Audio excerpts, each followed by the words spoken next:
Sí, ingeniero, alto y claro. Perfecto, gracias chicos por confirmar. Vamos a dar un minutito, a ver si se conecta.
Bueno, muchachos, ya esperamos suficiente tiempo. Vamos a iniciar.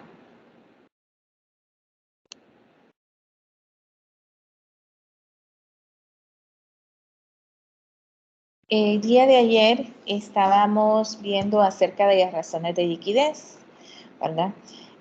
Básicamente iniciábamos a ver los tipos de razones, ¿verdad? Y una de las razones que es más importante o que más se utiliza es la razón de liquidez. Obviamente esta razón tiene su importancia en el sentido de que esta es la que nos permite poder medir la liquidez propiamente de la empresa y la capacidad, obviamente, que la empresa tiene para cumplir con sus obligaciones a corto plazo, ¿verdad? Es decir, que conforme se vayan venciendo los pagos, pues que se puedan ir pagando en tiempo y forma, ¿verdad? Sin necesidad de recurrir a préstamos de terceros, ¿verdad? O a alguna otro tipo de situación a comprometer propiamente el patrimonio. Entonces, por eso es que es importante esta razón como tal. Y obviamente lo que nos mide es la solvencia de la empresa, ¿verdad? La solvencia financiera. Y de esta manera, ¿qué tan fácil para la empresa es pagar en caso de, o bueno, qué tan fácil es pagar las deudas que tiene, ¿verdad? Específicamente aquellas deudas que sean a corto plazo.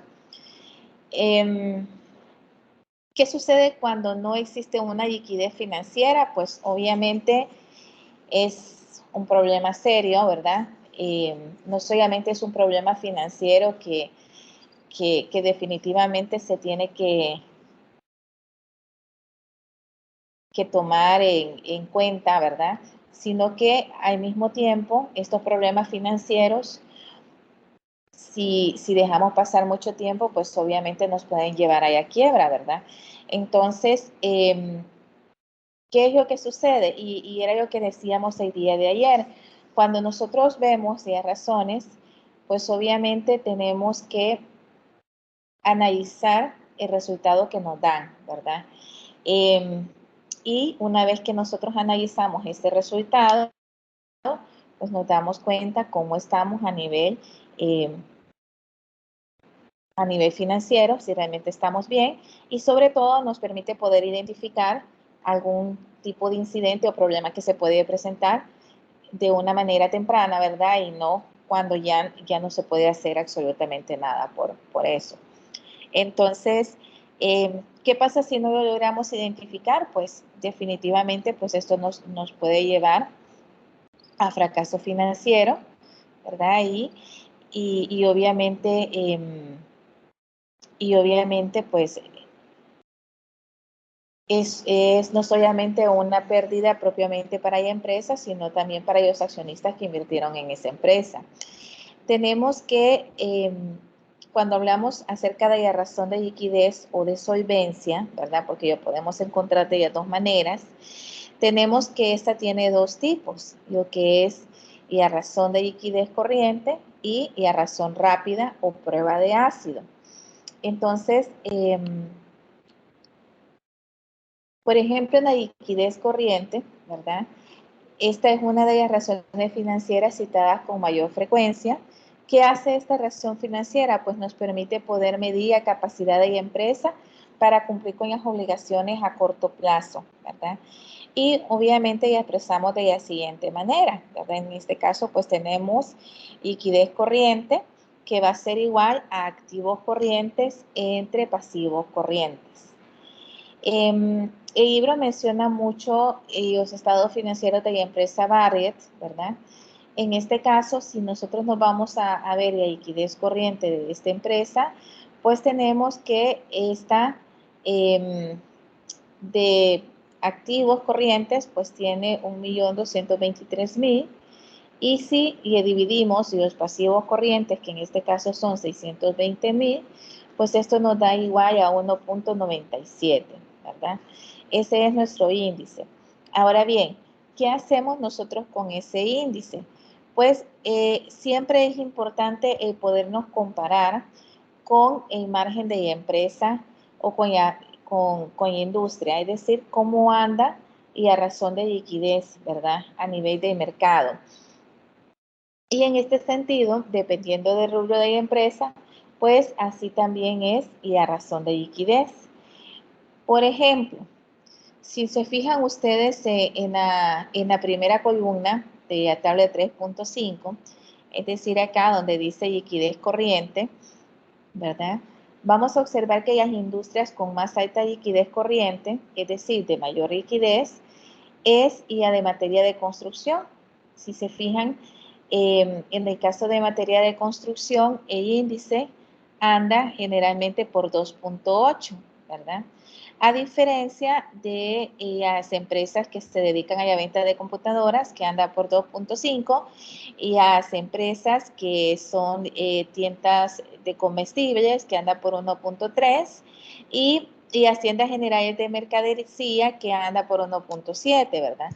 Entonces, en este caso, pues, si nosotros lo vemos así fríamente, en este caso decimos, bueno, que lo que es los materiales para construcción, pues son de los rubros donde existe una mayor liquidez, ¿verdad? Básicamente, ¿qué nos quiere decir esto?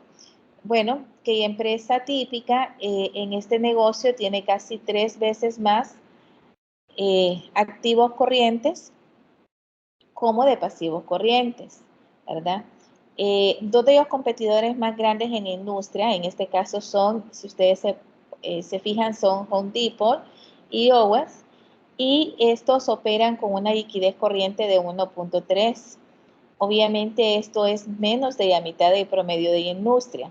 Ahora bien, si analizamos qué significa esto, ¿verdad? No necesariamente es que estén mal, ¿verdad? Sino que obviamente esto tiene una relación sólida con los bancos que pueden proporcionar líneas de crédito y otros productos crediticios de corto plazo. Es decir, entre más elevado sea la razón de liquidez, ¿verdad? Hasta cierto punto, nos quiere decir que puede cumplir con las deudas y por lo tanto es sujeto a créditos. Permítanme un segundito, muchachos, por favor, disculpen.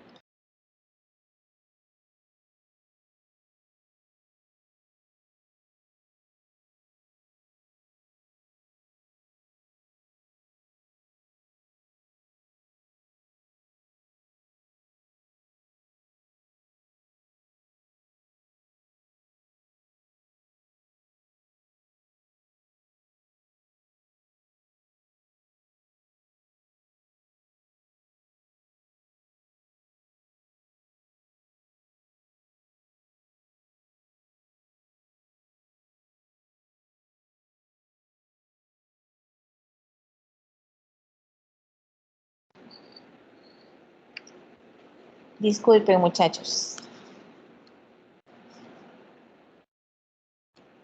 Estamos acá.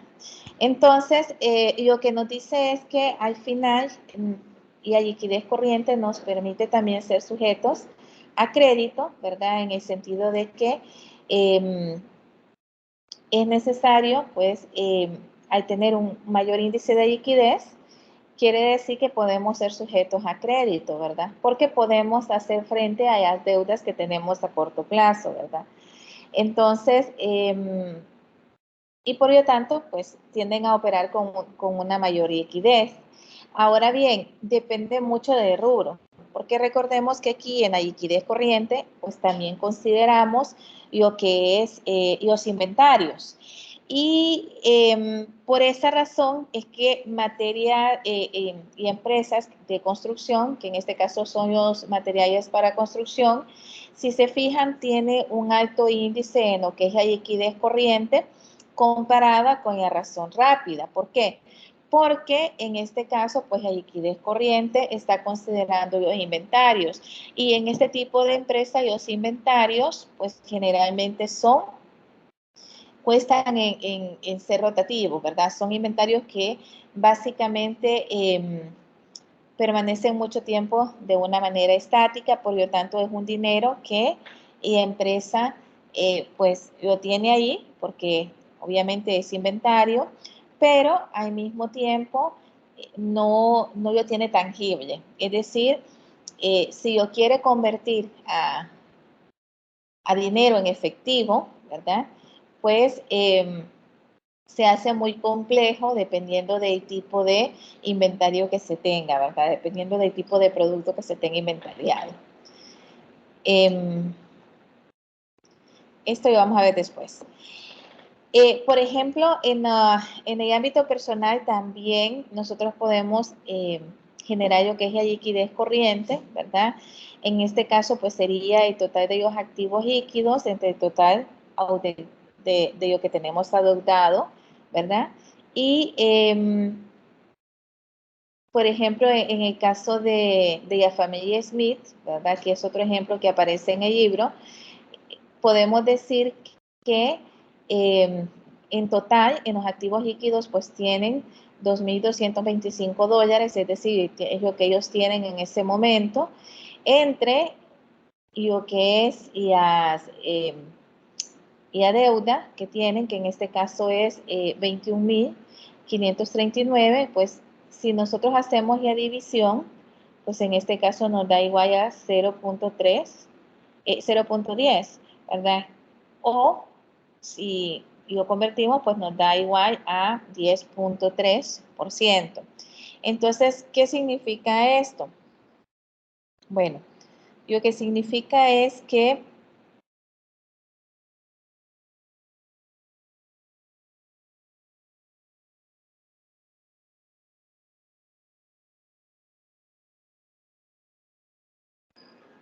en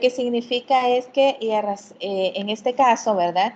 ¿Qué es lo que nos indica ese porcentaje? Lo que nos indica es que Smith, o la familia Smith en este caso, puede cubrir solamente un 10% de sus obligaciones de deuda existentes en el primer año, ¿verdad? Con sus activos líquidos, ¿verdad? Eso es lo que realmente nos indica este porcentaje en la parte,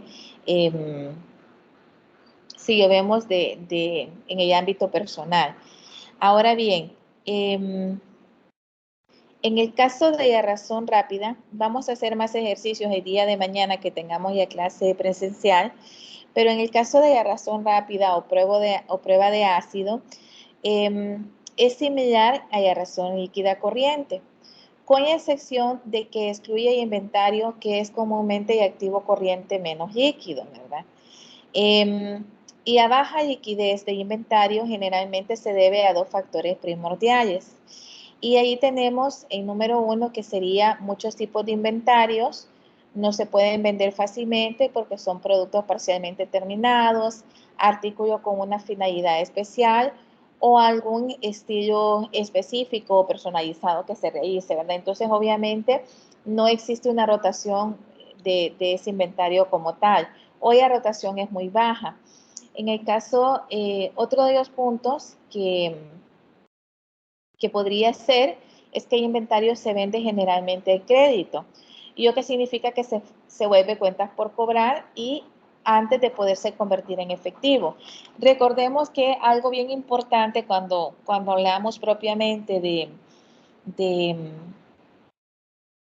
básicamente de poderlo convertir a efectivo, es porque es la manera en que nosotros, en nuestro flujo de efectivo, es la manera en que nosotros podemos hacer frente a nuestras obligaciones financieras, ¿verdad? Entonces, si nosotros lo tenemos, por ejemplo, el inventario, o esto lo vendemos al crédito, hasta que no tengamos el dinero recibido, pues definitivamente no lo podríamos considerar, que era lo que pasaba con los ejercicios, el ejercicio inicial que vimos, cuando veíamos de qué manera contablemente pues el contador ve sus estados financieros, que en este caso ese va más a su estado de resultado, y cómo a nivel de flujo de efectivo, que es el que analiza el gerente financiero, pues, o es el que más utiliza para el análisis, ¿verdad? Pues básicamente ahí veíamos que todavía no se habían considerado el dinero propiamente recibido de empresa, porque era un dinero que todavía estaba al crédito. Entonces es igual, mientras nosotros no tengamos el dinero en efectivo, pues nosotros no podemos contar con ellos, ¿verdad? Es decir, mientras no nos paguen, pues definitivamente no lo podríamos considerar. Y esta es una de las razones más fuertes, podríamos decir, o la diferencia mayor que puede haber entre lo que es la liquidez corriente y lo que es la razón rápida, ¿verdad? Básicamente esa es la diferencia. Que en una sí consideramos pues los inventarios y en otra nosotros no consideramos la parte de inventarios. Otro de los problemas adicionales con el inventario, como sellos activos líquidos, es que cuando las compañías enfrentan alguna situación financiera, ¿verdad? Delicada, pues obviamente, ¿qué sucede? Que es más difícil convertir el inventario en efectivo, ¿verdad? Es decir, tenemos tanto de inventario, pero en ese momento la empresa está pasando una mala situación, muchas veces pues lo que hace es rematar lo que se tiene, ¿verdad? Para poder salir adelante, pero al final eso realmente puede afectar considerablemente, ¿verdad? Entonces, propiamente nos habla de eso y el cuidado que tenemos que tener.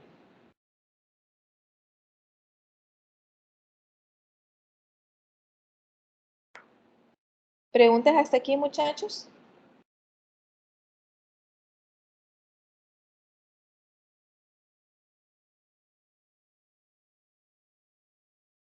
De mi parte no, ingeniero. Todo claro, solamente ingeniero. Ok.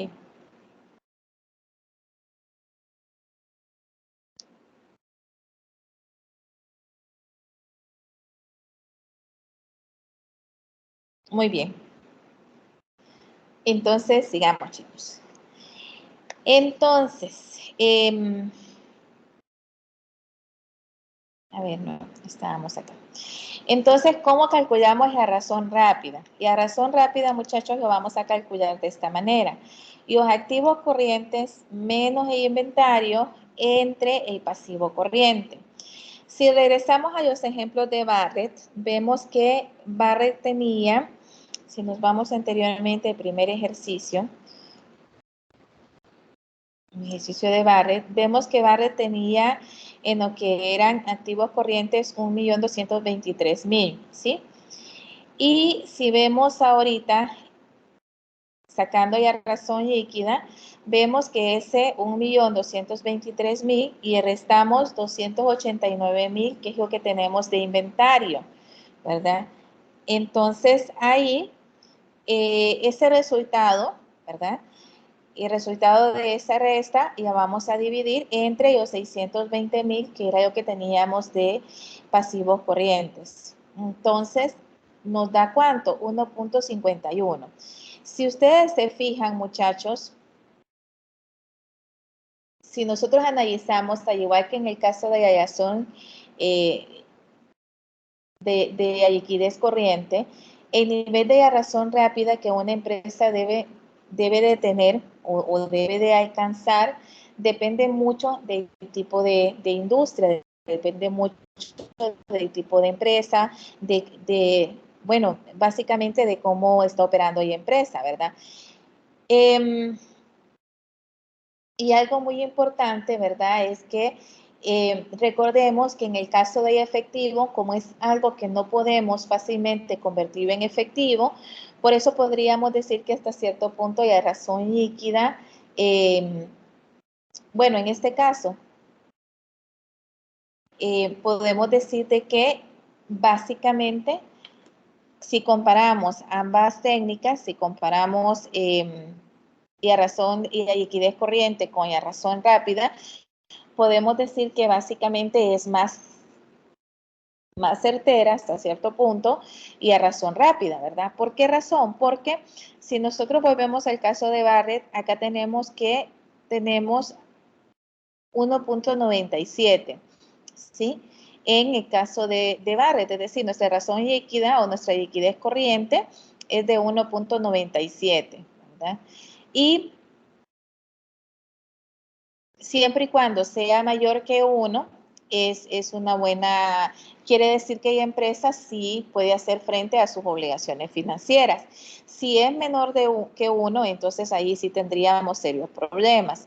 Ahora bien, si ya quitamos el inventario, si ustedes se fijan, baja, ¿verdad? Ya tenemos que nuestra razón rápida ya es 1.51 en comparación con lo que teníamos anteriormente. Entonces, sí hay un cambio sustancial, ¿verdad? En este sentido, porque obviamente aquí lo que estamos haciendo es realmente considerando lo que tenemos, o sea, lo que realmente nosotros podemos en el momento convertirlo en efectivo y de esta manera poder saldar las deudas en caso de que fuera necesario, ¿verdad? Entonces podemos ver que si el inventario es líquido y la liquidez corriente es una medida preferible para la liquidez general, ¿verdad? Pero básicamente eso depende de lo que nosotros estemos analizando. Si volvemos nuevamente al caso y vemos aquí en este cuadrito, podemos observar que siempre en materias para construcción, el porcentaje que anda en la industria en cuanto a la liquidez corriente es de 2.8, pero si se fijan en la razón líquida es 0.8. ¿Qué nos indica acá? Que la mayoría de lo que tenemos en activos corrientes corresponden a inventario. Miren, eso es lo que nos está indicando, ¿verdad? Básicamente, el 2% corresponderían a lo que es, en este caso, a inventario. Entonces, básicamente, hay una diferencia. Lo mismo sucede, por ejemplo, con las tiendas generales de mercancía. Vemos que en cuanto a la liquidez corriente, ellos tienen 1.7, que ese es básicamente lo que en esos momentos anda la industria. Pero si vemos la razón líquida tiene 0.6, ¿qué es lo que quiere decir? Bueno, que existe la gran mayoría de porcentaje que queda de diferencia es básicamente de inventario, ¿verdad? Entonces, ¿qué quiere decir? Que este tipo de empresas tienen un alto nivel de inventario, ¿verdad? Y poca rotación. Básicamente eso. Ahora, me gustaría que viéramos un poco aquí en las computadoras. Si ustedes se fijan, tanto para Dell como Hewlett Packard, en la industria anda más o menos en 2.5 en lo que es la liquidez corriente. Y si nos fijamos, la razón rápida anda en 2.1. ¿Qué quiere decir? Que esta empresa casi no tiene inventario. Es decir, esta empresa, Dell implementó una metodología que básicamente vendía equipos a la medida. Entonces, hasta que usted pide como usuario, en ese momento se elabora su computadora. ¿Y en qué ayudó eso? Bueno, a que no tuvieran tanto existencia de inventario, a diferencia de por ejemplo, las empresas de construcción que sí tienen que tener inventario disponible y que su rotación es bien baja de movimientos. Y si se fijan también las tiendas generales de mercancía, pues es un rubro donde existe bastante cantidad de inventario, ¿verdad?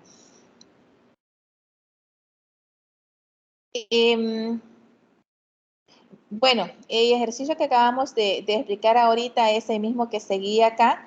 Si nosotros volvemos nuevamente a examinar lo que les decía, en la parte de las computadoras, en el mercado, ¿verdad? El índice que anda es de 2.5 en la liquidez corriente. Si se fijan, tanto Dell como Hewlett Packard, pues andan mucho por debajo de índice que se tiene. No quiere decir que sea malo, ¿verdad? Sino que simple y sencillamente ellos podríamos decir que en cuanto a esto, ellos tienen una buena, tienen su capital comprometido, no tienen un índice esperado de industria, ¿verdad? Pero tampoco están por debajo, ¿verdad? Preocupante fuera que tuvieran acá, por ejemplo, 0.5, 0.6, entonces ahí sí sería complejo. En cuanto a la razón líquida, acá, y la diferencia que hay entre 2.5 y 2.21 es mínimo, pues. ¿Qué quiere decir acá? Que ese 0.4 es lo que básicamente se maneja de inventarios. ¿Qué significa? ¿Que está mal? No, no está mal. Simple y sencillamente esta gente no tiene mucho inventario porque todo lo hace a la medida, ¿verdad? Entonces, construye las máquinas dependiendo de lo que se requiera o de lo que se esté solicitando en ese momento.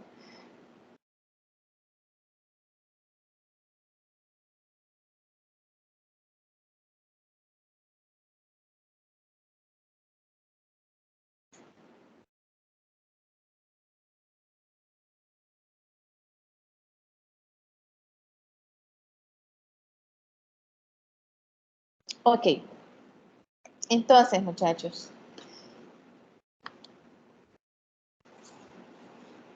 existe lo que es un índice de actividad. Este índice de actividad que tiene directamente que ver con básicamente la parte de inventarios, nos permite medir y a rapidez con la que diversas cuentas se convierten en ventas o en efectivo, y es decir, que al final pues se convierten en entradas o en salidas. Recordemos que mientras tenemos, porque el inventario es uno de los factores que más preocupa a las empresas, porque si el inventario es muy grande, ¿verdad? Esto quiere decir que al final o tenemos demasiado inventario, demasiada existencia, pues puede ser por varias razones. No quiere decir que sea de todo malo.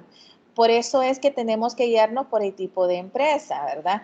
Si es una empresa de construcción, pues es normal que el inventario sea elevado. Pero si es una empresa, por ejemplo, que vende productos consumibles, ¿verdad? Como un supermercado, entonces ahí sí el hecho de tener un inventario elevado, pues es una alerta, ¿verdad? Entonces, podemos decir que ese índice de actividad nos permite medir eso, ¿verdad? ¿Qué tan rápido nosotros convertimos ese inventario en venta y posteriormente, pues, en efectivo, ¿verdad? Podemos decir que en cierto sentido los índices de actividad miden eficiencia con la que opera una empresa en una variedad de dimensiones, como la administración de inventario, gastos y cobros. Y existen varios índices para la medición de las actividades de las cuentas corrientes más importantes, las cuales incluyen inventario, cuentas por cobrar, cuentas por pagar, y también se pueden evaluar la eficiencia con la cual se usa el total de los activos. En este caso, muchachos, vamos a ver la parte de rotación de inventarios. En el caso de la rotación de inventarios, nos permite medir la actividad o liquidez de inventario de una empresa. Y este se va a calcular de la siguiente manera: los costos de los bienes vendidos entre el inventario.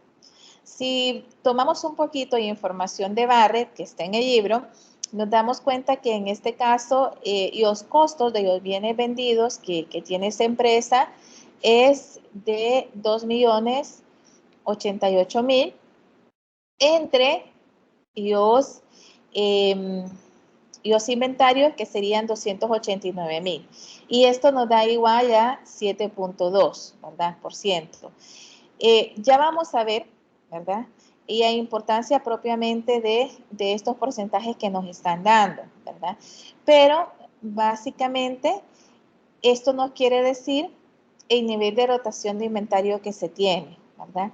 En este caso, ¿verdad? Podemos ver que el nivel de rotación de inventarios, pues no es tan elevado, tampoco es tan bajo, pero es un nivel razonable. Sí es importante evaluar, porque tendríamos que evaluar cuál es la orientación propiamente de esta empresa para saber exactamente cómo estamos con esto, ¿verdad? Podemos decir entonces que la rotación resultante, es decir, los 7.2 que nos dio, tiene un significado solo cuando se compara con los de otra empresa. Era lo que les decía, es muy importante analizar el rubro a la que se dedique esta empresa y saber exactamente cómo estamos en cuanto a eso. O revisar las rotaciones pasadas de los inventarios de la empresa. Recordemos que no siempre es buen parámetro el compararnos nosotros mismos, siempre. Sí es importante hacer esa comparación porque eso nos permite ver si hemos avanzado, pero al mismo tiempo también si nos quedamos enfrascados solo comparándonos entre nosotros mismos y no nos comparamos con la industria, pues al final puede ser que nunca nos demos cuenta si estamos equivocados, ¿verdad? Entonces es muy importante, o si lejos de tener ganancias lo que estamos teniendo son pérdidas o estamos muy por debajo del índice que generalmente está en las empresas de ese mismo rubro, ¿verdad? Entonces, es muy importante ese análisis. Ok, decimos que una rotación de inventario de 20%, ¿verdad? Sería normal para una tienda de comestibles, es decir, si una tienda de comestibles nos aparece cuando hagamos lo que es la rotación de inventario 20%, no es que está mal, más bien sería algo normal porque la rotación que se tiene, pues es una rotación, el tipo de empresa es una empresa donde los productos son perecederos, por lo tanto es normal que exista bastante rotación de inventario.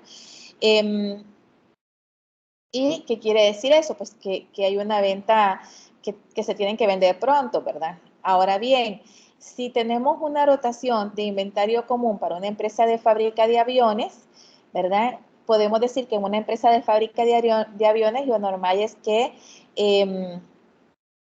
4 veces por año básicamente se venda un avión trimestralmente, podríamos decir, ¿verdad? Es decir, que hay años se van a vender 4 aviones, ¿verdad? Entonces, básicamente, si hay una empresa que su rubro sea de este tipo de fabricación de aviones, pues lo normal es que va a tener un inventario, una rotación de inventario bien pequeña, pues el porcentaje es mínimo. Sin embargo, no podemos esperar que el porcentaje sea alto porque lo normal en este tipo de empresas es que pues el movimiento sea bien poco, ¿verdad? Y no exista una venta en gran cantidad de producto, ¿verdad? Porque no es que van a vender aviones cada día, no es así. Otro de los aspectos por los que podemos decir que es importante lo que es el índice de actividad de inventario, es porque este nos mide cuántos días conserva la empresa el inventario, es decir, básicamente los días en que nosotros, o los meses, o las semanas, o los años en que nos toque tener ese inventario, ¿verdad? Y podríamos sacar, por ejemplo, cuál es la edad promedia de de inventario dividiéndolo entre 365 días, ¿verdad? Es decir, el número de días que tiene un año entre la rotación de los inventarios. Por ejemplo, si retomamos nuevamente el ejemplo de Barrett y a edad promedio de inventario, en el caso del 2012, que era de donde sacamos esta información, es de 50.7. ¿Cómo obtuvimos eso? Bueno, dividimos los 365 días entre el porcentaje o el índice de rotación de inventario que nos aparece, que es de 7.2, ¿verdad? ¿Qué significa ese valor? ¿Verdad? Bueno, sí, este valor básicamente significa el número promedio de días que se requieren para vender el inventario. Es decir, que los inventarios de Barrett, ¿verdad? Ese producto como tal andan más o menos en promedio de 50 a 51 días para que se vendan el movimiento final o el movimiento que va a tener el inventario, ¿verdad? Entonces, básicamente serían los días que tendrían que quedar almacenados o que van a quedar ahí propiamente o que van a quedar ahí almacenados. Y también, aparte de el índice y la rotación de inventario, que es parte de los índices de actividad, tenemos también lo que es el periodo promedio de cobros. En el caso del periodo promedio de cobros, tenemos que el periodo promedio de cobros o antigüedad promedia de las cuentas por cobrar es útil para evaluar las políticas de crédito y cobros y se calculan dividiendo el saldo de las cuentas por cobrar entre las ventas diarias promedio, ¿verdad? Hay, por ejemplo, tenemos que para poderlo calcular tenemos las cuentas por cobrar y esta la dividimos entre las ventas diarias promedio, ¿verdad? Entonces, ¿qué pasa si las ventas las tenemos anuales? Entonces tendríamos que dividir siempre las cuentas por cobrar entre las ventas anuales entre 365 días, ¿verdad? Es decir que, obviamente, primero y lo más aconsejable sería convertirlos a días y luego hacer la división entre las cuentas por cobrar entre el total de ventas diarias promedio. Tenemos, por ejemplo, que el periodo promedio de cobro de Barrett, en este caso es en cuentas por cobrar tiene 503,000 y lo dividió entre 8,422, que son las ventas diarias. Esto nos da igual a 59.7 días, ¿verdad? ¿Qué significa ese 59.7 días? Bueno, básicamente lo que significa es el tiempo que la empresa va a tardar en cobrar el dinero como tal, ¿verdad? Es el tiempo promedio que ellos tardan en cobrar. ¿Cómo sabemos si está bien o está mal? Pues la única manera de saberlo, muchachos, es yéndose a nuestro cuadrito, ¿verdad? En el caso de que tuviéramos para estas empresas y viendo exactamente cuánto es el tiempo que se tiene, ¿verdad? En cuanto a lo que son el periodo de cobros en días. Si ustedes se fijan, y bueno, vamos a retomar acá, por ejemplo, en el caso de industria de computadoras, el promedio que se maneja de cobros es de 61.3 días. Sin embargo, podemos decir que HP tiene que revisar cómo está manejando sus cobros, ¿verdad? Porque se tarda más tiempo del tiempo promedio esperados, está por arriba del promedio de industria. Entonces, en esta situación, sí, esta es una alerta, ¿verdad? Porque, ¿qué quiere decir? Que, bueno, de repente tal vez el departamento de cobros no está haciendo la gestión adecuada, o la gestión que debería de hacer, ¿verdad? Y obviamente, esto provoca que el tiempo de recuperación de la deuda sea mayor. En el caso de Dell, pues anda bien, anda por 58.9, por debajo del promedio esperado. ¿Qué quiere decir? Pues que sí tiene un buen departamento de gestión de cobro, ¿verdad? Sí tiene buenas políticas de cobro, ¿verdad? O da una mayor facilidad para que no existan tantos días de espera o de morosidad para poder obtener lo que se invirtió. Si nos fijamos, por ejemplo, en la empresa, por ejemplo, de materiales para la construcción, tenemos en que el promedio de cobros tenemos que es de 5.3, ¿verdad? Sin embargo, si se fijan, pues en este caso, pues Home Depot anda bien con 5.3. En el caso de Lowe's, pues también anda bien, pues quiere decir que no da nada de crédito, por lo visto, porque tiene 0.0, ¿verdad? Entonces, pareciera que no da nada de crédito, ¿verdad? Es decir, que no hay un promedio de cobros diarios, ¿verdad? Si nos vamos a la rotación de inventarios, vemos, por ejemplo, que lo normal andan en 5.8 en el caso de las computadoras, ¿verdad? Sin embargo, en este caso, pues, sí hay que revisar las políticas de rotación de inventario, ¿verdad? Porque andan muy por encima ambos de la rotación de inventario, ¿verdad? Este valor no quiere decir que sea malo, lo que quiere decir es que normalmente como este es un equipo que las computadoras no son perecederas, pues la rotación no debería de ser mucha, ¿verdad? Sin embargo, si vemos en el caso de Dell, pues tiene sentido porque debido a la política que ellos implementaron, ¿verdad? En el sentido de que básicamente tienen un producto y ese producto, así como se produce, así también sale. Entonces, de repente, por eso es que se ve llevado a rotación de inventario. Hay igual que Hewlett Packard, que no es mucho ya, es mucho menor que Dell, pero también tiene un movimiento considerable en cuanto a la rotación de inventarios.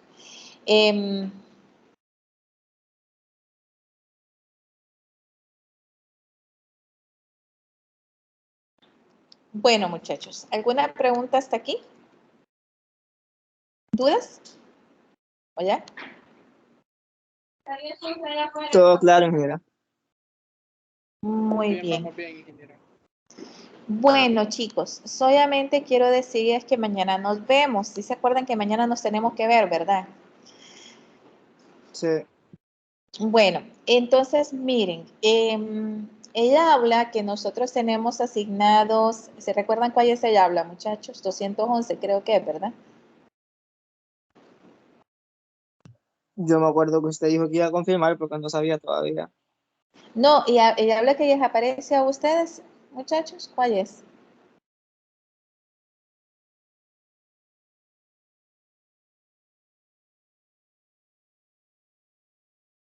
¿Qué habla les aparece? Es Creo la que 211 211. en el Bueno, edificio 4. edificio 4, 211. Bueno, entonces tenemos dos opciones. Uno es vernos en el laboratorio sueco. ¿Sí conocen el laboratorio sueco, chicos? Sí. Creo que queda en el edificio 2, ¿verdad? Queda en el edificio 2, exacto. Ingeniera, Bien. pero el laboratorio sueco no va a estar en mantenimiento ahorita, porque en la clase de sistemas operativos nos dijeron que nos toca ir hoy a hacer limpieza. Así que no sé. Ah, pero como no vamos a necesitar las computadoras, muchachos. ¿A qué Ah, hora bueno. a qué hora van a venir a hacer la limpieza? Hoy, el día de hoy. Hoy a las 6. A las 6. Ah, ok. Vienen a instalar. Pues según nos dijo el ingeniero Mario Pons, solo vamos hoy a revisar y a tal vez desarmarlas y limpiarlas, a ver qué se puede hacer. Y luego pues le vamos a instalar los sistemas operativos y todo. Ah, ok, ok. Ok, perfecto. Bueno, si quieren entonces mejor nos vemos en el aula directamente. En la 211, edificio 4. ¿Les parece? Por mí está bien, ingeniero. Listo, muchachos. Entonces ahí nos veríamos en el aula. ¿Perdone? solo nos escriben al grupo ahí, el aula y el edificio, porque a la mañana se me va a olvidar lo que... Sí, sí, ahorita se las escribo. Muchachos, no se olviden por favor traer cuadernito, lápiz, ¿ok? Borrador, sacapunta, todo lo que Mira, necesiten. una Sí, pequeña pregunta. sí. Lo de Kahoot, ¿vamos a recibir puntos extra o algo? ¿Sí? Quien quedó en primer lugar, 1 punto. Quien quedó en segundo, 0.8. Y que quedó en tercero, 0.5. Ok, gracias. Sí, se me olvidó decir, yo siento, muchachos.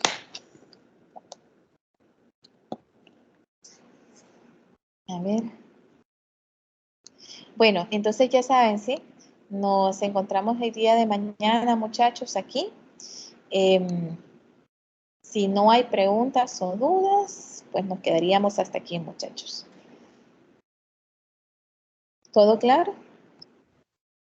Todo claro, ingeniero. Todo claro. Todo claro, ingeniero. Bueno, muchachos, entonces ya dentro de un ratito ya voy a escribir para decir, para confirmar yo de aula, que sería en 211, edificio 4, ¿ok? So, yo voy a escribir y nos vemos mañana en el horario de la clase, es decir, a las 2 de la tarde, ¿ok? Listo, muchachos, cuídense mucho. Listo, Feliz ingeniera, nos tarde. vemos mañana. Feliz tarde, cuídense. Ingeniero. Nos vemos mañana, cuídense mucho.